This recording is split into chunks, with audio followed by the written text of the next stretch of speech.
Instituto Unibanco apresenta.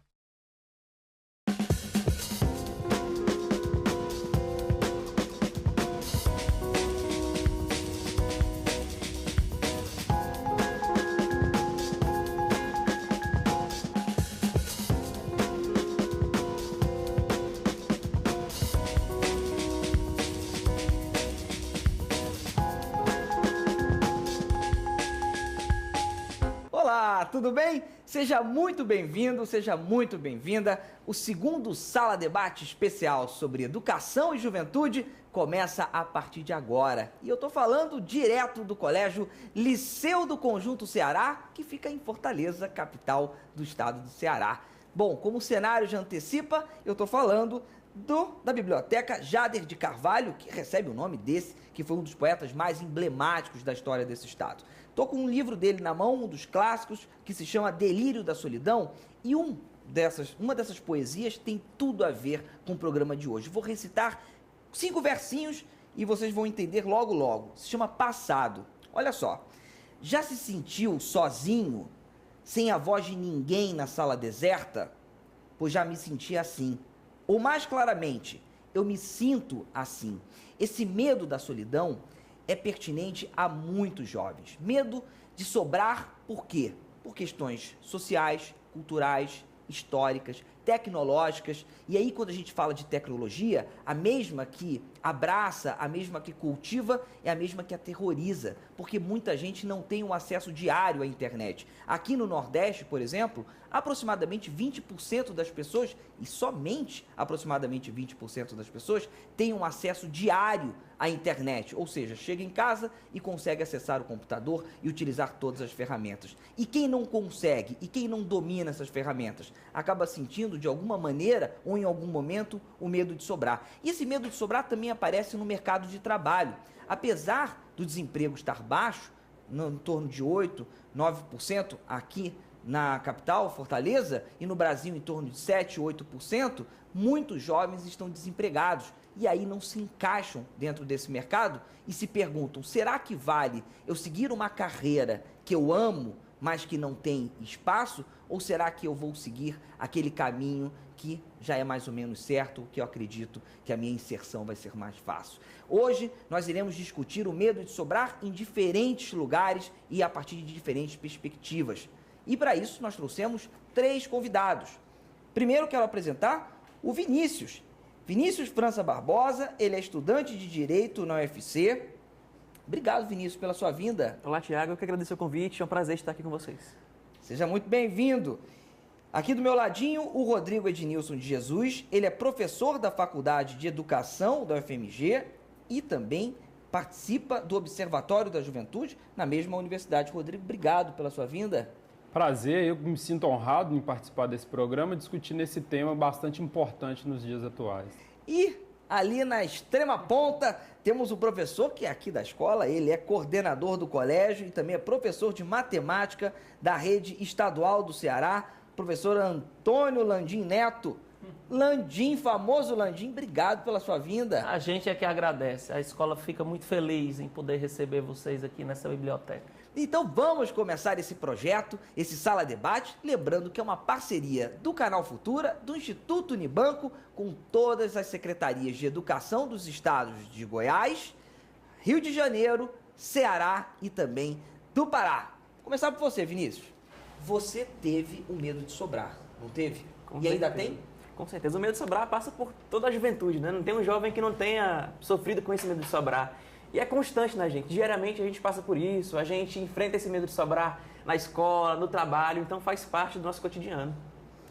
Que momento você teve o medo de sobrar quando você era estudante? Eu tive medo de sobrar no início das escolhas que a gente tem que fazer quando a gente é bem jovem ainda, na profissão, que rumo seguir, que rumo tomar.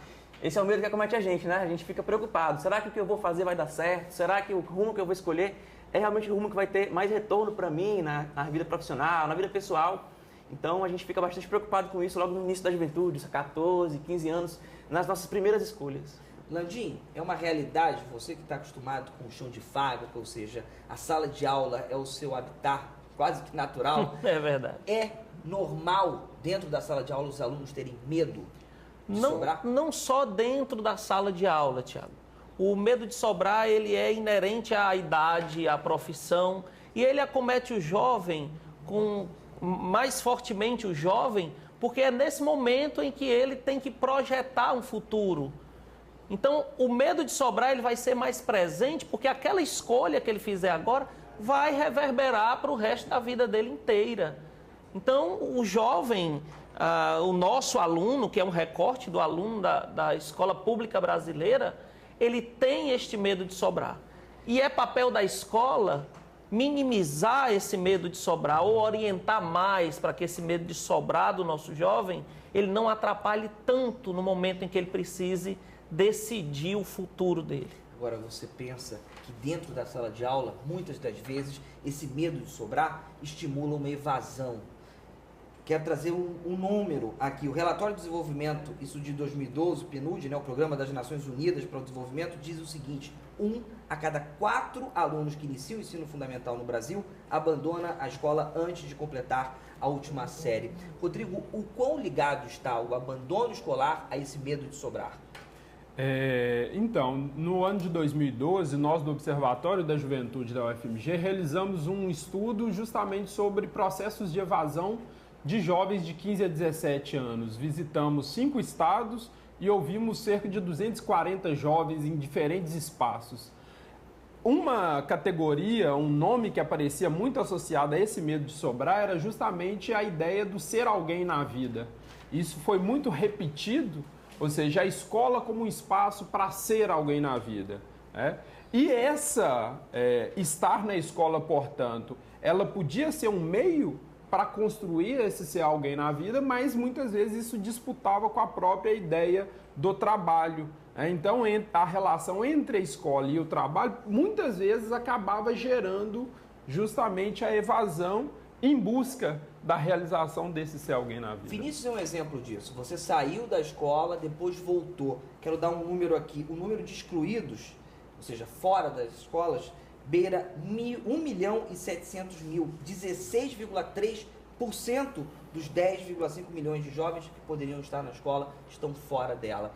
Por que você resolveu voltar para a escola? Você se sentia fora, se sentia excluído, não participando do processo? Exatamente, Thiago. Eu acho que a gente crê que a educação realmente é fundamental para a gente conseguir construir uma carreira de sucesso, conseguir construir uma vida plena. Então, os anos que eu passei longe da escola, sem conseguir estudar, para mim, hoje eu vejo o prejuízo que causou.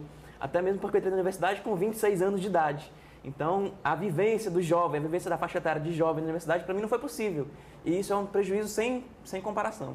Plateia, quero participação do pessoal aqui da esquerda. Pode ser você? Qual é o seu nome? Olá, meu nome é Joyce. Qual a sua pergunta? A gente sabe que a sociedade exige que as pessoas tenham uma relação com a tecnologia, que estejam sempre se atualizando.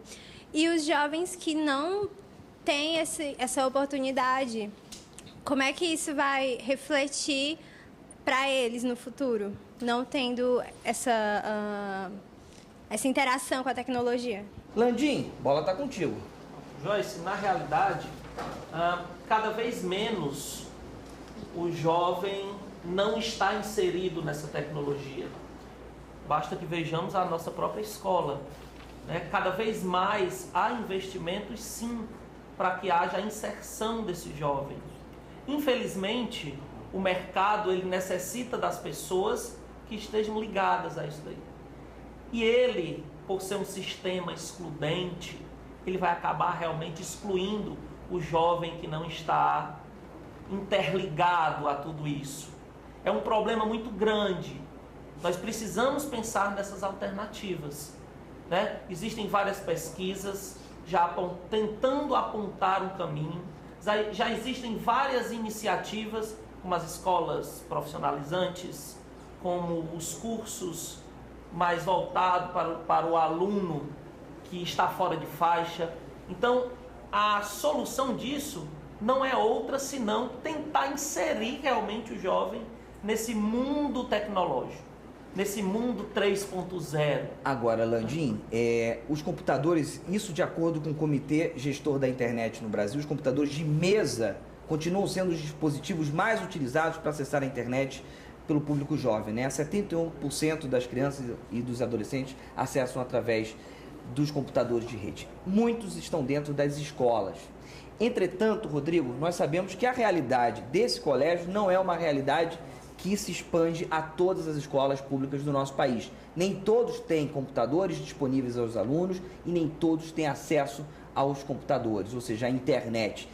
Essa tecnologia, por não ser dominada pelos jovens, dá um medo de sobrar? A tecnologia, um dos problemas é que ao mesmo tempo que ela proporciona independência, ou seja, eu da minha casa, do meu smartphone, eu tenho a possibilidade de me comunicar com o mundo, mas ela também cria a dependência, ou seja, deixa um jovem um dia sem um smartphone ou sem a conexão com a internet, aquele que está acostumado. Essa é uma realidade para aqueles que vivenciam, mas num Brasil continental como nós estamos, nós temos grandes espaços ainda que o acesso à internet é privilégio de poucos, né? Ao mesmo tempo, então, que ele possibilita uma inserção, mas em alguns casos ele também pode reforçar distâncias muito grandes entre determinado grupo e outro. Você vê, as redes sociais, já que a gente está falando de internet, queria fazer um plano geral de vocês. Quem tem perfil em rede social, levanta a mão. Poucas pessoas não têm, acho que só dois que não tem. Então é o seguinte, as redes sociais, de acordo com o Comitê Gestor da Internet, no Brasil, diz que 79% dos jovens mantêm perfis em redes sociais. Quem não mantém esse perfil? Você tem um Facebook, tem Twitter, você está em todas as redes? Quase todas. Você se sentia isolado, se sentia fora quando não tinha? A gente se sente fora do grupo, porque na verdade os nossos amigos, até contatos de trabalho, colegas, pessoas que formam opinião, estão inseridas nesses grupos de redes sociais. Então, se a gente está de fora, a gente fica meio que sem informação do que está acontecendo no mundo. Isso estimula o jovem a participar com mais atividade, com mais frequência desse tipo de relacionamento social pelas redes sociais, pela internet, né? E, Landinha, esse medo de sobrar que se expande às redes sociais, ele também pode ser demonstrado em fotos, em vídeos, em tentativas de se inserir nos grupos. A gente falou no começo que um medo de sobrar muito presente é a questão do consumo. Você compra um tênis, compra um celular para poder fazer parte, ou acreditando que isso irá lhe dar o passaporte para fazer parte de um grupo. Nas redes sociais, como é que isso se manifesta? Rodrigo, a nossa geração, né? Nós temos uma idade aproximada, né? A nossa geração era justamente essa, né? Nós éramos letreiros ambulantes. Para estarmos inseridos em determinada comunidade, em determinado grupo, nós precisávamos vestir as blusas de marca, as calças, os tênis, os bonés, mostrando a marca. Esse consumismo exacerbado cobrava de nós isso daí, né? Hoje, para estar inserido, o jovem ele precisa de comunicação, ele precisa comunicar-se. E não há maneira mais rápida e não há maneira melhor de comunicar-se do que a interação com as redes sociais. E aí, como você fez essa pesquisa aqui mesmo no estúdio, esses jovens representam um recorte da sociedade brasileira. E essa sociedade brasileira, ela está sim interligada. Ela está partilhando informações, ela está se informando. As grandes revoluções, elas vão iniciar justamente na internet. Agora, Rodrigo, nessas últimas, mas ao mesmo tempo que esse acesso às redes sociais é frequente, esses acessos são frequentes, ao mesmo tempo você consegue enxergar nos perfis dos teus amigos fotos em lugares badalados, carros bacanas, enfim, realidades que são muito distintas da sua, ou podem ser muito distintas da sua. O quanto que isso influencia no seu medo de não fazer parte? Eu acho que é impossível discutir o medo de sobrar ou a construção do ser alguém sem considerar a desigualdade social que é marcante na sociedade brasileira. Ou seja, essa assimetria, essa diferença do que as pessoas mostram, do que as pessoas ostentam, elas reforçam essas distâncias. Mas elas reforçam também uma mensagem que aí, particularmente, eu acho um tanto quanto perigosa, que é a ideia de que para ser alguém você precisa necessariamente consumir algo e consumir sempre mais. Então a possibilidade de ser é a possibilidade de consumir ou de estar inserido nesse mercado de consumo ostentatório. Plateia, e agora o lado direito. Qual é o seu nome? Isaías. Opa, Isaías, seja muito bem-vindo. Qual a sua pergunta? Com o desenvolvimento da tecnologia dentro da educação, isso também geraria um medo de sobrar nos professores? Ótima pergunta.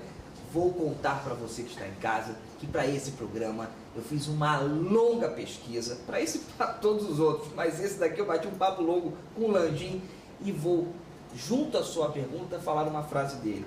O acesso à internet modificou o meu jeito de dar aula.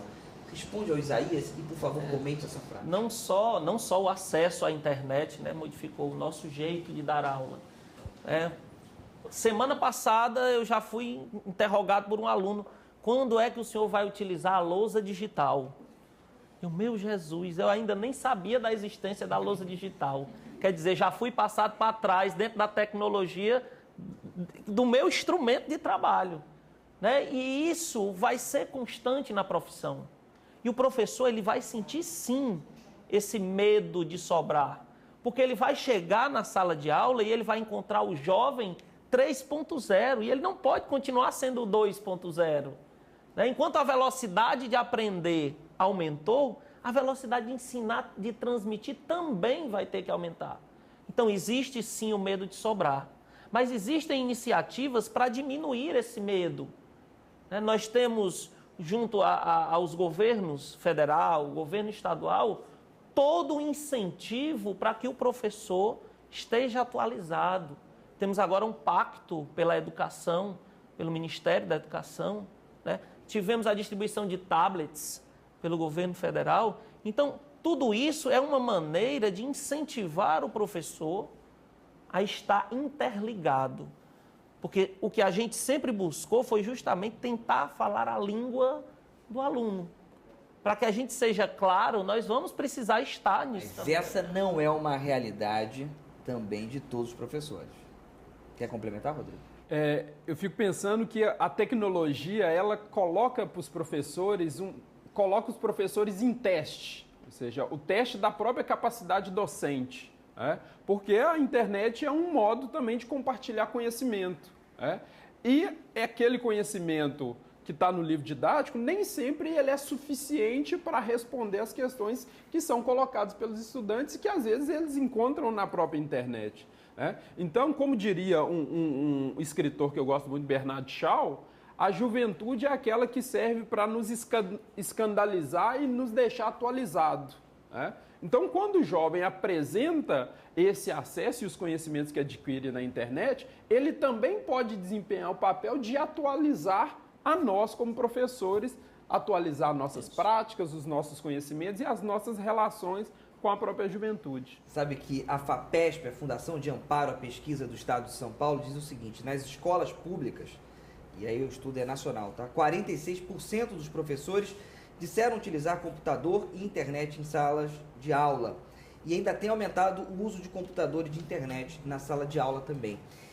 Vinícius, Landim falou desse jovem 3.0, ou seja, esse jovem que não quer ser somente passivo, ele quer ser ativo na construção, seja da sala de aula, da sociedade, da internet. Como é que você se insere nesse pensamento? Como é que você deixou de ser uma pessoa passiva e se formou um jovem ativo na sociedade? Na verdade, Thiago, eu creio que essa atividade é própria da juventude, né? O jovem é por natureza inquieto, tem vontade de participar das coisas, de interagir, de até revolucionar alguns pensamentos, algumas atitudes. Então, a parte da participação do jovem faz parte da natureza de todo jovem. Eu acho que nessa sala aqui não tem ninguém que gosta de ficar parado, gosta de ficar vendo as coisas acontecerem. Todo mundo gosta de participar. Tanto é que estamos fazendo perguntas, participando também. Então, a participação é parte da essência da juventude. Rodrigo, esse jovem 3.0, o quanto que ele modifica a educação? Na verdade, eu acho que ele provoca a necessidade da modificação. Nem sempre, necessariamente, ele modifica o cenário da escola, por exemplo. Porque, ao mesmo tempo que a gente tem um jovem que é movido pela necessidade da mudança, da inquietação, a gente tem modelos escolares que são muito centrados na manutenção de aulas sempre iguais, na manutenção de prédios sempre iguais. Então, essa mudança, ela questiona a própria necessidade de participação, às vezes contradiz com um modelo de aula que parte da ideia de que um professor, dono do saber, fala e um aluno sem luz escuta. Essas modificações contemporâneas, elas provocam a necessidade de reinvenção da própria escola e da própria prática. Por falar nesse jovem que tem cada vez mais a vontade de participar, de não ser somente passivo e sim construir a sala de aula e a sociedade, que eu quero trazer a plateia aqui do lado esquerdo para fazer parte desse debate ainda mais. Qual o seu nome? Oi, Thiago. Meu nome é Werlerson. Minha pergunta é: de que modo as diferenças sociais interferem nas escolhas dos jovens de hoje? Maravilha. Landim, bola tá contigo. Muito bem. O Wellerson, foi pensando nisso, né, que a lei das cotas foi assinada. Essa desigualdade social dentro de um sistema, que é esse sistema capitalista vigente, ela vai se refletir muito na escolha profissional, principalmente quando eu tenho um jovem desestimulado pela sua atual condição social. Ele tende a escolher cursos que vai dar dinheiro apenas e não felicidade. Aí você torna-se um profissional não muito bom no mercado de trabalho. Então, o que a escola tem que tentar mudar é justamente a mentalidade de que o aluno da escola pública é incapaz de entrar em determinados cursos. O que essa escola tenta fazer é a desconstrução do discurso de que vocês não são capazes. Vocês são capazes sim. E nós conseguimos provar isso a vocês a cada final de ano. Não só com as aprovações no vestibular. O lema desta escola mudou por conta de vocês. O lema desta escola hoje é a arte de tornar pessoas felizes. Independente do curso, independente da escolha, nós vamos dar subsídios, independente da condição sexual, da condição social, nós vamos dar subsídios para você realizar o sonho. Longe da escola ser a redentora da sociedade, mas o nosso papel é esse, tornar os sonhos de vocês realidade. É para isso que a gente trabalha, né? E é um enfrentamento muito grande. Não é à toa que nós conseguimos baixar a evasão, que nós falamos agora há pouco tempo. Nós estamos com a evasão de pouco menos de 3% de alunos. Isto é uma realidade que está fora de todas as realidades das outras escolas. Tudo isso com trabalho, tudo isso com o processo de conscientização. Tivemos perdas por conta dessa diferença social. Tivemos sim alunos que não vão vir estudar esse ano, mas um dia vão sentir falta, como você sentiu, por conta da condição social.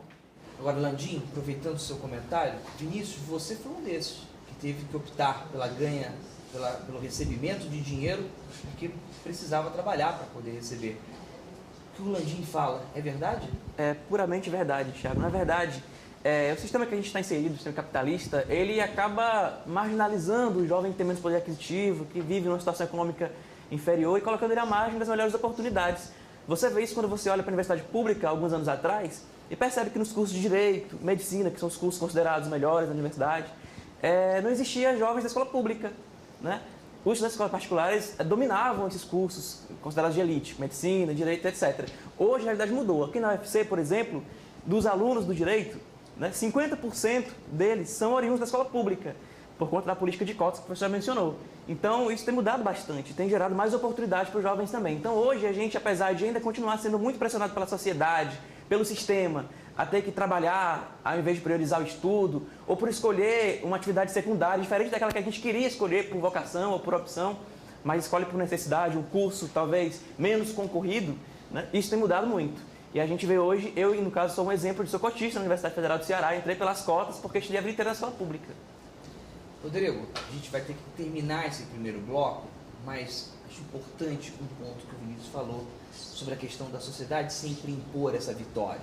E não só a sociedade, como também a família. E eu sei que muitas famílias não estão ao lado dos jovens na hora das decisões e por isso geram medo de sobrar também por herança. Queria que você comentasse rapidamente a importância da família na construção desse jovem. Eu acho que a família junto à escola e junto ao próprio jovem, é fundamental na concepção da importância e do significado da própria escolarização. Ou seja, é muito comum que se justifique o estar na escola por ser alguém na vida no futuro. Ou seja, o jovem precisa estudar para ser alguém na vida. A pergunta que fica nisso é, mas nesse sentido, o que o jovem é no presente? Ou seja, olhar para o presente é importante para conceber os significados que esses jovens atribuem à escola, que pode favorecer a permanência na escola, mas pode também favorecer a saída da escola. Se a escola não faz sentido hoje, mesmo com a crença de que ela vai ser importante amanhã, muitas vezes uma ação imediata, como o trabalho, pode ganhar dessa escola que só é uma promessa de futuro. Bem, vamos para o intervalo rapidinho e a gente volta com mais Sala Debate especial aqui direto do Colégio Liceu do Conjunto Ceará, em Fortaleza, capital do Ceará. Não sai daí não, hein? Eu te espero.